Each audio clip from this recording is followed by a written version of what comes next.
சர்வாதிகாரத்தை எதிர்த்து சுதந்திரமாக வாழ உலகின் பல்வேறு இடங்களில் ஏதோ ஒரு மக்கள் குழு இன்று வரை போராடி கொண்டுதான் இருக்கிறது.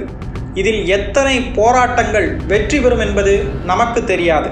ஆனால் ஒட்டுமொத்த மத்திய கிழக்கையே அதிர வைத்த அரபு எழுச்சி அல்லது அரபு வசந்தம் அரபு நாடுகளின் வசந்த காலத்தையே அழித்து விட்டதா அல்லது அரபு எழுச்சியின் தொடக்கம் வலிகள் நிறைந்ததா என்பதை பற்றி விரிவாக பார்க்கலாம். அரபு எழுச்சி என்பது மத்திய கிழக்கு நாடுகளின் நெடுங்கால சர்வாதிகார ஆட்சியாளர்களை எதிர்த்து இளைஞர்களும் பொதுமக்களும் நடத்திய எதிர்ப்பு போராட்டங்களாகும். இந்த போராட்டங்கள் முதலில் துனிசியாவில் வெடித்தது.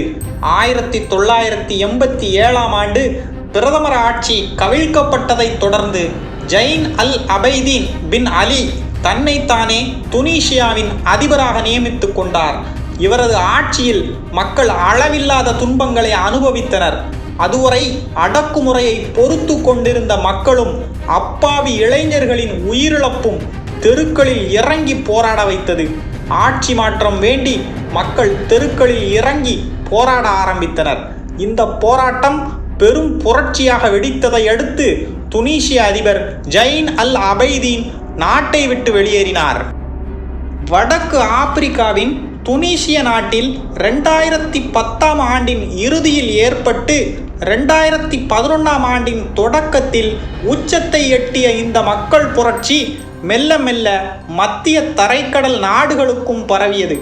30 ஆண்டுகளாக எகிப்தை ஆண்டு வந்த ஜனாதிபதி ஹோஸ்னி முபாரக்கிற்கு எதிராக 2011ஆம் ஆண்டு ஜனவரி மாதம் மாபெரும் மக்கள் போராட்டம் வெடித்தது. கெய்ரோ, அலெக்சாண்ட்ரியா உள்ளிட்ட முக்கிய நகரங்களில் மில்லியன் கணக்கான மக்கள் முபாரக் பதவி விலகக் கோரி போராட்டம் நடத்தினர். இதில் கெய்ரோ தஹரிக் சதுக்கத்தில் நடந்த போராட்டம் உலக கவனத்தை தன் பக்கம் ஈர்த்து கொண்டது. சில ஆங்கில ஊடகங்கள் சென்னை மெரினாவில் நடந்த ஜல்லிக்கட்டு போராட்டத்தை இந்தியாவின் தஹரிக் சதுக்கம் என்று அழைக்கும் அளவிற்கு அந்த போராட்டம் உலக புகழ் பெற்றிருந்தது. மக்கள் போராட்டத்தை தாக்குப்பிடிக்க முடியாமல் முபாரக் வெறும் 18 நாட்களில் ஜனாதிபதி பதவியை ராஜினாமா செய்து தனது ஆட்சியை இராணுவத்திடம் ஒப்படைத்தார். எகிப்தில் முபாரக் நிலையை புரிந்து கொண்டு ஒதுங்கினார். ஆனால் லிபியாவில் கடாஃபி கடைசி வரை விட்டு கொடுக்காமல் நின்றது அவரது உயிரையே பறித்தது. கடாஃபி 1969ஆம் ஆண்டிலிருந்து தொடர்ந்து 42 ஆண்டுகளாக லிபியாவில் சர்வாதிகார ஆட்சி புரிந்தார். இவரது ஆட்சிக்கு எதிராக மக்கள் புரட்சி வெடித்தது. ஆகஸ்ட் மாதம் கடாஃபியின் ஆட்சி கவிழ்க்கப்பட்டது. அதே மாதம் புரட்சிப்படை தனது சொந்த ஊரான சிர்டேவில் பதுங்குகுழி ஒன்றில் பதுங்கியிருந்த கடாஃபியை சுட்டு வீழ்த்தியது. அன்றைய காலகட்டத்தில் உலகிலேயே ஏழ்மையான நாடாக கருதப்பட்ட ஏமனும் சர்வாதிகாரத்தை எதிர்த்து குரல் கொடுக்க மறக்கவில்லை.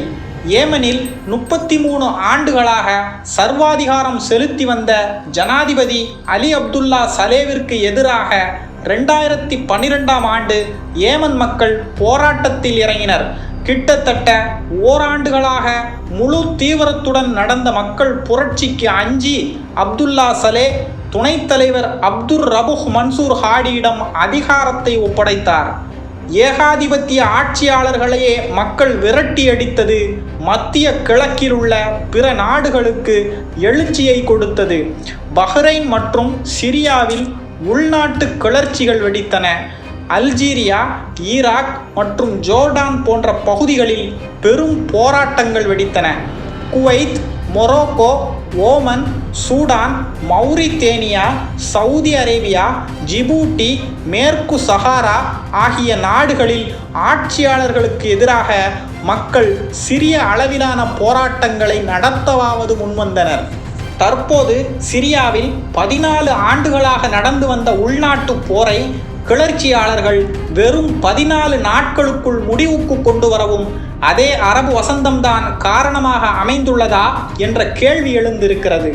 சிரியா கடந்த 5 தசாப்தங்களுக்கு மேலாக ஆசாதின் குடும்பத்தால் ஆளப்பட்டு வருகிறது. தனது தந்தை ஹாஃபிஸ் ஆசாதின் மரணத்தை தொடர்ந்து பஷர் அல் ஆசாத் சிரியாவின் அதிகாரத்திற்கு வந்தார். மத்திய கிழக்கு பகுதிகளில் ஏற்பட்ட அரபு வசந்தங்களால் ஈர்க்கப்பட்ட நிலையில் சிரியாவில் கடந்த 2011ஆம் ஆண்டு முதல் ஆசாதிற்கு எதிரான எதிர்ப்பு நிலவி வருகிறது. அதிபரின் ஒடுக்குமுறைக்கு எதிராக எழுந்த அந்த அலை உள்நாட்டு போராக விரிவடைந்தது. ஈரான், ரஷ்யா என ஆயுத பலம் பொருந்திய 2 நாடுகள் ஆசாதிற்கு துணையாக நின்றது. மறுபுறம் அரசை எதிர்த்து போராடும் ஆயுத குழுக்கள் பல பிரிவுகளாக விரிந்தனர். இதில் அமெரிக்கா சில குழுக்களை பின்னின்று இயக்கியது. துருக்கி சில குழுக்களை பின்னின்று இயக்கியது. ஏன் இஸ்ரேல் கூட சில குழுக்களுக்கு ஆதரவளித்து ஆயுத உதவிகளை செய்து சிரியா என்ற நாடே சின்னாபின்னமானது. 13 ஆண்டுகளாக நடந்து வந்த இந்த போராட்டம் கடைசியில் இந்த ஆண்டு நவம்பர் இறுதியில் ஆயுதமேந்திய கிளர்ச்சியாளர்கள் குழுக்களின் முக்கிய பிரிவான HTS வடமேற்கு சிரியாவில் அரசு படைகளின் கட்டுப்பாட்டில் இருந்த பகுதிகளின் மீது பெரிய அளவிலான தாக்குதலை நடத்தின. இதன் விளைவாக முதலில் அலப்போ நகரம் கிளர்ச்சியாளர்களால் கைப்பற்றப்பட்டது. இதனை அடுத்து சிரியாவின் முக்கிய நகரங்களான ஹாம்ஸ், ஹோமா, தொடர்ந்து தலைநகர் டமாஸ்கஸையும் கிளர்ச்சியாளர்கள் படை கைப்பற்றியது. இதன் விளைவாக சிரியாவை கடந்த 24 வருடங்களாக ஆட்சி செய்த அதிபர் பஷர் அல் ஆசாத் தற்போது குடும்பத்துடன் மாஸ்கோவில் தஞ்சமடைந்துள்ளார். இந்த வெற்றியை சிரிய பெண்களும் குழந்தைகளும் இளைஞர்களும் சாலைகளில் இறங்கி கொண்டாடி வருகின்றனர். ஆசாதின் கொடுங்கோல் ஆட்சிக்கு முற்றுப்புள்ளி வைத்ததென்னவோ கிளர்ச்சியாளர்கள் படையாக இருக்கலாம்.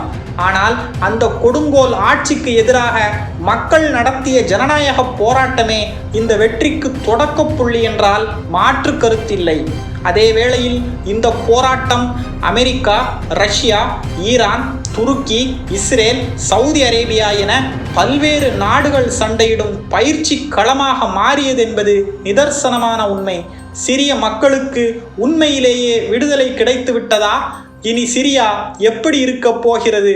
இதை பற்றி அடுத்த பகுதியில் காண்போம். காத்திருங்கள்.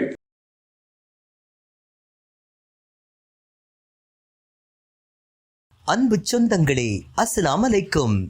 பள்ளி குழந்தைகளின் அரையாண்டு விடுமுறையை முன்னிட்டு மரியம் ஹஜ் சர்வீஸின் உம்ரா ஆஃபர்.